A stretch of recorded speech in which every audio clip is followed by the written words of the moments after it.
But they mistake that source of power is somewhere else, they worship, it doesn't matter.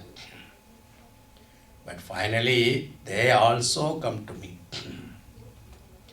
Now here you see all devatas. Now, if you look at it subjectively, it's very interesting, the statement. Your own individual self, your body is there, you have senses, and all these are functioning because of what? Consciousness in you. So consciousness is the Lord, and then the senses are devatas, semi-gods. Senses are called devatas because every sense organ has got a presiding deity. Chakshur devata, Surya. Shrotrasya devata, Dik. Granasya devata, Bhumi. Tok devata, Vayu. What is left? Rasanasya devata. Rasanahaya devata. Up, water. So like this, each sense organ has got a presiding deity, a devata. Devata here means a principle. According to science, it is a principle. What is that law governing which that particular principle works? How the sound travels and make you hear and make you understand the whole science behind it. If you have studied sound engineering and all that, then you know how it works. The sound waves come and disturb, the eardrum, and behind the eardrum there are 3 bones, and it is like a Morse, like the olden time, the telegraph, this and it is connected to the brain, and brain interprets those sound waves into words. That's why something happened to those bones, then people lose their hearing. So all these science, this particular science of function, all this function is called presiding deity, according to our culture. Now suppose you worship these devatas without knowing who is the source for all them. Chakshusha chakshuhu, sutrasya srutraha, manaso manoyate, vachoya vacham. Who is the eye of the eye? Who is the tongue of the tongue? Taste of the taste?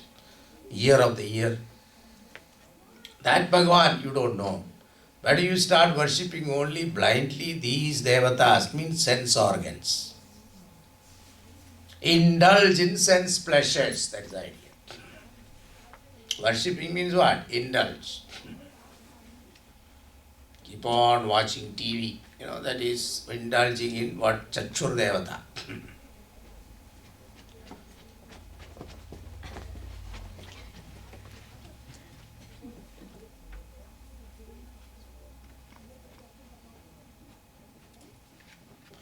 Then, eat. That is indulging in tongue devata. But all of them you are able to enjoy because of what? The presence of Lord, isn't it? That is what Bhagavan says. Each one, that's why every ananda that you get in this world is because of Brahmananda. Whether a jnani enjoys or ajnani enjoys, the enjoyment is coming from where? Paramatma. This we don't know. A jnani knows, but ajnani doesn't know. But ajnani think that, ajnani means ignorant people like us, we think that the joy is coming from that object. But it is not so. If that object has the capacity to give you happiness, it should give you happiness all the time. Number one problem. Second problem, that object has got the capacity to give joy. It should give joy to everybody. That is also not seen. So therefore, the object has no capacity to give happiness. That object gives you a condition in the mind. In the presence of that object, your mind become calmer, quieter, peaceful. In that peaceful mind, you feel happy.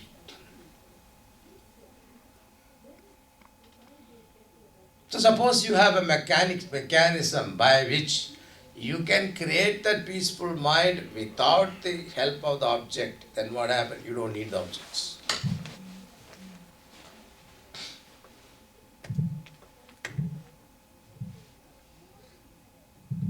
Dependence will go. Right now we are dependent, thinking that without that I am not happy. That is a thought. If you are able to overcome that thought, yes, I can be happier without it also.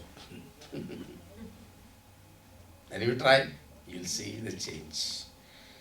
So that is the idea here. So, yaha anya devata bhaktaha yajande shuddhaya anvitaha tepi mameva kaunteya yajandyaviti purvakam. So they come to me only. So even though they worship other gods, it doesn't matter. But finally they are all worshipping me indirectly. That means what? If you worship Ganesha, you are worshipping Lord Vishnu only. You are worshipping Lord Shiva, you are worshipping Krishna only. So don't think that there is a different gods. All gods, we have only one God. But for convenience sake, for temperament sake, for life, everybody has got different likes and dislikes. So we have varieties of the same model. That's what it is. Okay. Continuing. Why do you say that? Aham hi sarva yajnanam Bhokta ja prabhureva cha na tu mam abhijananti tattvena taschyavanti te.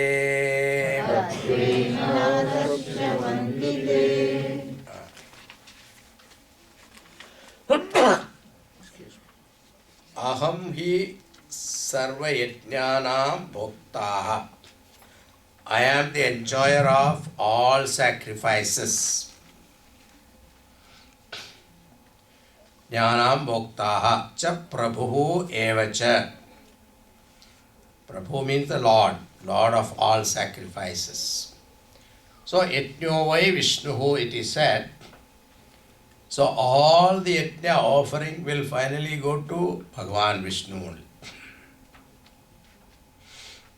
So he is the yajna purushaha. So finally it reaches him only. So all the ahutis through the senses that you are offering, finally it go reach. Who is the enjoyer? Bhagavan. So finally it reaches him. Aham hi sarva yajnanam Bhoktaha prabhureva cha mam abhijananti tattvena natu mam abhijananti tattvena tachyavanti te.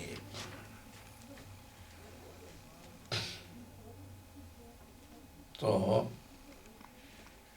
those people who do not know me in essence, tattvena, this particular fact that I am the one you are worshipping through all other gods. This fact, because I am the one who is ultimately receiving all offering. Subjectively also, all the five sense organs, when you are offering to the body, to your stomach, to your eyes, through your eyes, to the ears, to the nose, to the tongue, all these things you are offering to your personality. Finally, who is receiving it? Paramatma, who is residing in you. If this understanding is not there, then what happens? I am enjoying. The ego says, I am enjoying it. Then what happens? he will come back to this world. Chevanti, fall.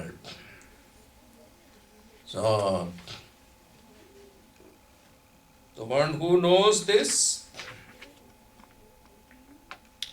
he will attain me. The one who doesn't know me, don't know this particular fact, he will come back to this world. Again take birth. So, yeah, I don't mind taking birth. मजा आता है उसमें. Become a little baby again and then slowly growing, go to the college, university, study well and become somebody, and getting married and have children, bring them up nicely, protect them from all evils, then get them married and let them grow, and then seeing their grandchildren. Wow, Swamiji, kya maja hai usme. What do you know about those things? Yeah, I don't know.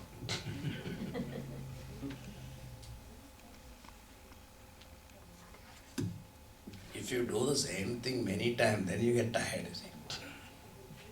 Sit down. One time it is maja, then afterwards, let us say you want to repeat this again.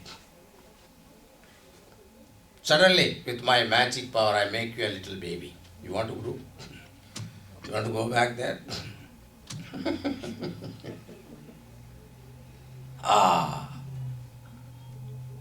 If you are thinking person, you don't want it. If you are not thinking that, of course. So Bhagavan says a person who doesn't know this fact, that he is the one, the enjoyer. See, that is what called surrender. It's a very technique of surrender Bhagavan is giving here. What is surrender? See, right now, ego thinks that he is doing everything. Our ahankar is saying that I am the doer. I am in charge. And as long as you are in charge, Bhagavan doesn't disturb you. He is a very decent person. Doesn't disturb you. Okay, you are in charge, fine, go ahead. But only when you give up, you try all the method, whatever that you know available, using your intellect, using everything, self-effort. Finally you realize that it is not working. Then you give up. Then Bhagavan comes to your help. Until then, he will not. That's why in Geeta also you see, first chapter, Arjuna kept on arguing with Bhagavan. Bhagavan never said a word. He just listened. Okay. Sometimes this method you should use in your children. When they are very arguing with you hotly, proving that whatever you say is wrong. They have answers to everything what you say. That time what you have, keep quiet. Don't stop them. Can't let them continue. Exhaust. Finally they will come to you all saying that they themselves will feel there is something wrong with their argument. When they come to you, then you advise. Don't advise before. It will never be taken seriously. So here also, the ego has to give up. How he can give up? Only when he realizes there is somebody higher than me. This awareness is called real surrender. So Bhagavan is telling that this fact that I am the Bhokta, or I am the one who is worshipped ultimately in all worships. This appreciation has come, that person will definitely come to me. Those people miss this point, then they will come back to this world. Punarapi jananam, punarapi maranam, punarapi janani, jathare shayanam. that Bhagavan is continuing that topic. Yanti devavrata devan. Yanti devavrata devan. Pitrin yanti pitrvrataha. Pitrin yanti pitrvrataha. Bhutani yanti bodhejya. Bhutani yanti bhutejya. Yanti matyachinopi mam. Yanti matyajinopi mam. So, devavrataha yanti devaha. People who are worshippers of devas, gods, semi-gods, after death they will attain that state, that place. See, we have 14 lokas. So after death what happened? The soul will reach that place. So bhu, bhuvaha, suvaha, swarloka, heaven. Then pitraloka is there. Ancestors' place. They are waiting, all the souls are waiting there for their next birth, next body. There is a waiting period. What is that called?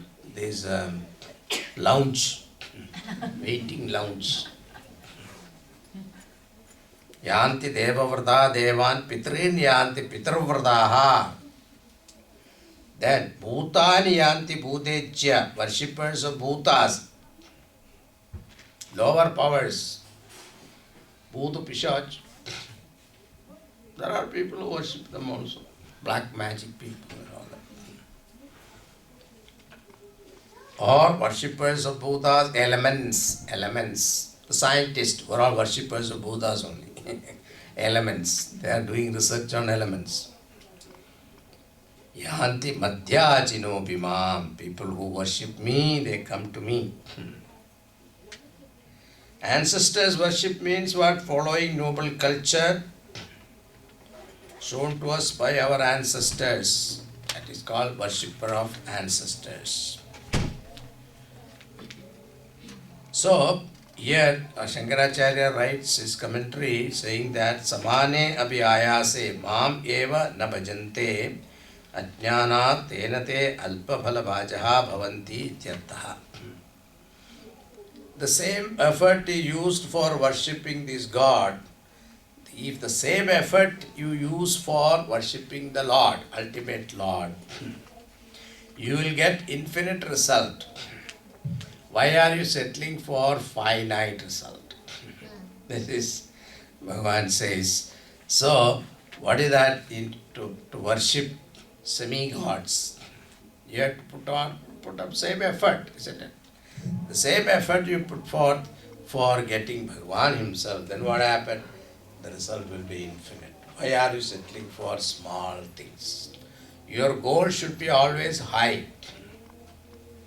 Think of in millions, not in hundreds.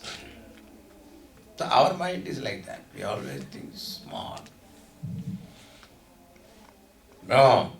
Your powers, your possibilities are infinite. So think big. That's what Bhagavan says here.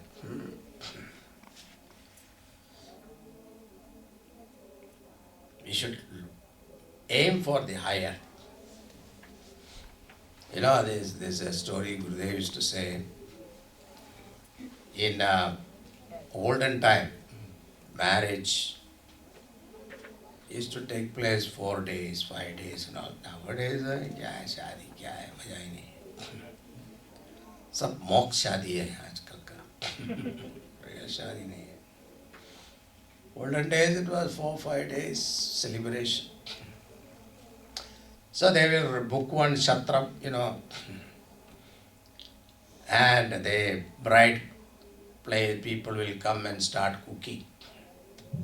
First they make what? Sweets. Jalebi, that, laddu and all that. Bundi ka laddu. And they'll keep it in a room, stored. And then one mama will be in charge for that. And definitely children will be there, they will be playing around. Once it so happened that this man was putting so much laddu and locking the door. At that time, a little child came and asked, Mama, give me a little. So this man went inside, broke one laddu into pieces and gave one small piece to this child. And the child, children, when they eat, they don't eat alone. They go in front of everybody and then start eating. So naturally, all the kids are, hey, where did you get this? Mama. So suddenly the mama, before locking, he saw the whole line of kids. Now what to do? He went inside and took one or two laddu and broke it to pieces and small pinch. He was giving one by one. Everybody took. There was one last guy, one boy. He was very smart. So he said, I don't want one pinch. What do you want? I want the key to this room.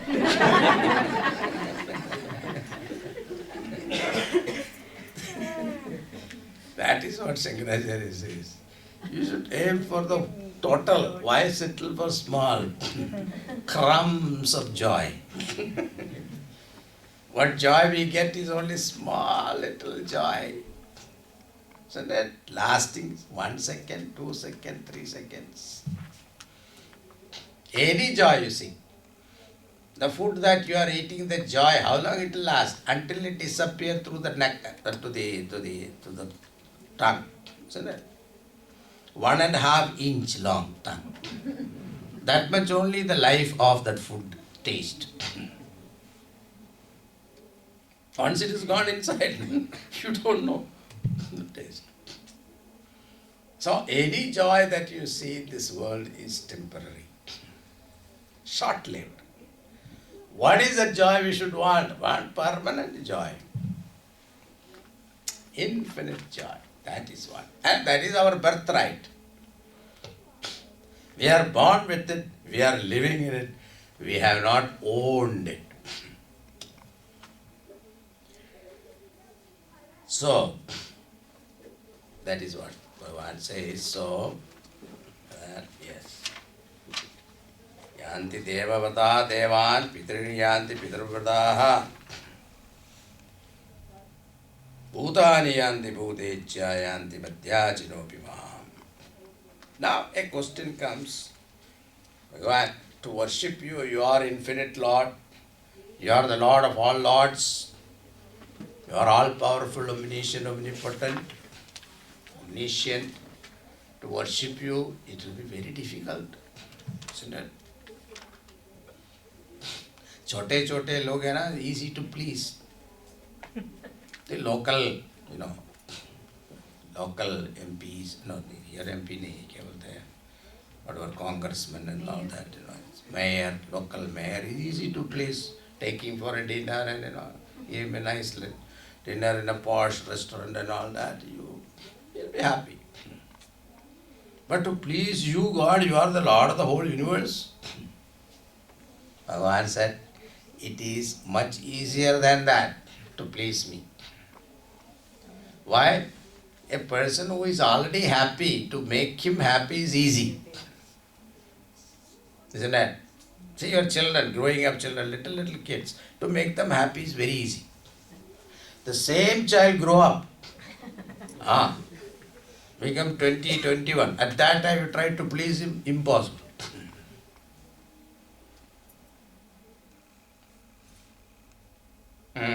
So Bhagavan here says, Patram pushpam palam toyam Patram pushpam palam toyam Yo me bhaktya prayachati Yo me bhaktya prayachati Tadaham bhaktyupahridam Tadaham bhaktyupahridam Asnami prayatatmanah Asnami prayatatmanah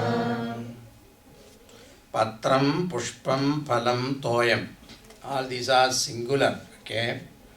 Not even patrani, phalani. One leaf, tulasi leaf, one, not even a bunch, one. Pushpam, one flower. Phalam, one fruit. Toyam. If that is also not available, 1 drop of water. Yaha me bhaktya prayachati. With devotion they offer to me. You don't have to offer big things to Bhagavan to make him pleased. That room, somebody is there?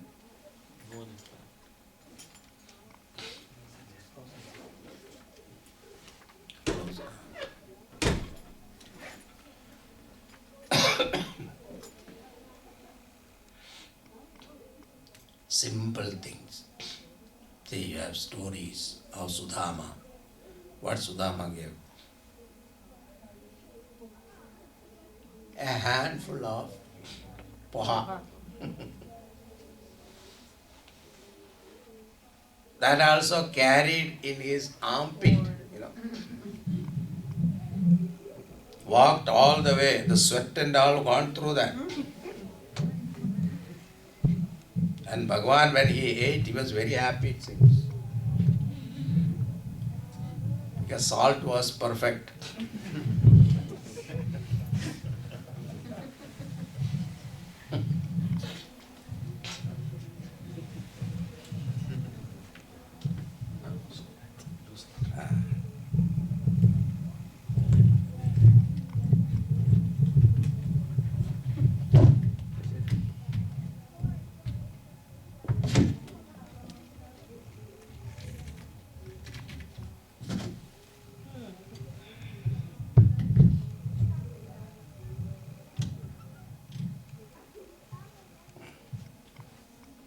So, patram pushpam phalam toyam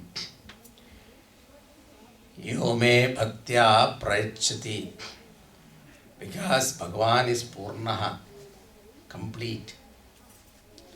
He doesn't want anything from us. Okay. It is not that we can give anything to him. A person who is all full, complete, what can you give him?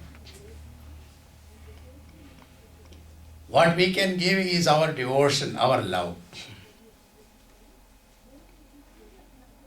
It is something like your own child, A little baby, when you come home from the office with a 3-piece suit, you are coming. At that time, the child has taken one chocolate in his hand and then eaten half. Half it is fell down in the mud. And whole body, whole face is besmeared with all the chocolate. And at that time, this boy see you and he lift that half broken chocolate and give it to you. Dad, take. Is there any dad who will not take it? Why? Because the child's innocence and love. It's not that dad is going to be, enjoying that chocolate. No, it's not that. But he will take it. Accept it. Why? Because of love of the child. Same way, Father, Lord is the Father of the whole creation. Whatever we offer to Him with love, He will accept it. But don't think that, Swamiji, I don't have that, I don't have this. So how can I offer worship Bhagavan? I have ordered one golden vessel from India. Once it comes, I'll start offering prasad to Bhagavan. अब प्रसाद चढ़ाएंगे क्यों golden vessel. Bhagavan doesn't need your gold, please. He is Lakshmipati hai bhai. Doesn't need that. What he needs is your love. Tadaham bhakti bhakridam asnami prayadatmanaha. When it is offered with devotion, I accept it. If it is offered with pure mind and devotion,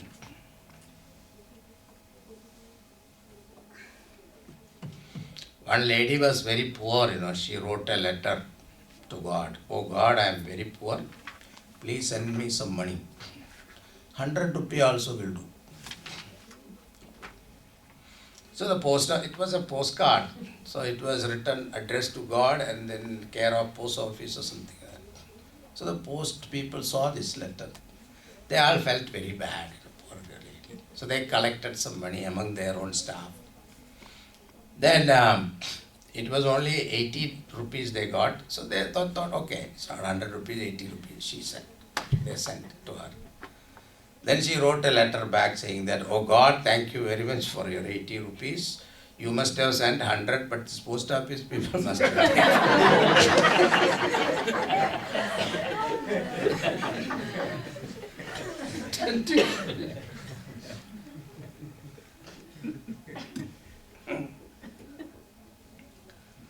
So Bhagavan accepts anything that you give with devotion. Now that doesn't mean that, so when I take this 9th chapter in Yajna, I am very careful. Because after Yajna we have a Guru Dakshina offering. One person wrote to me in an envelope, Patram Pushpam. He left one Tulsi leaf also in that Guru Dakshina. Bhagavan, it is okay for us.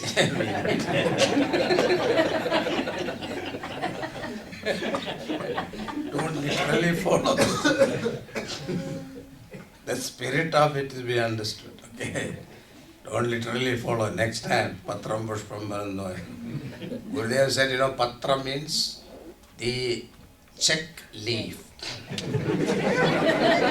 Checkbook leaf. Checkbook leaf is Patra for us.